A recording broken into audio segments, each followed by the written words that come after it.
like, di ba, yung mga health plans, di ba?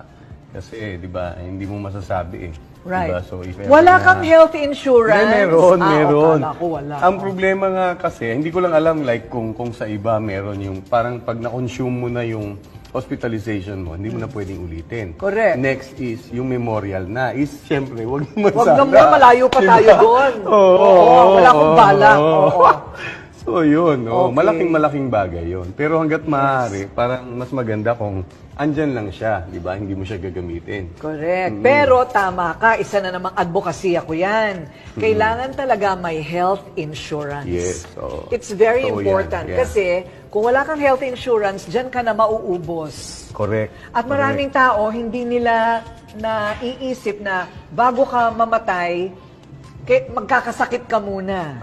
So lahat ng ipon mo, ayan na, mauubos na dahil wala kang health. Hindi mo alam kung hanggang saan yun.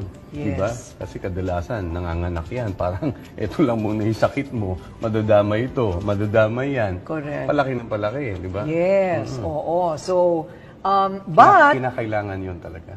pero natutuwa naman kami, saved by the bell ka naman, Yes. di ba? Oo. Buti na lang. Kung hindi, wala na tayong TikToker superstar. Wala nang cupcake. Wala nang cupcake.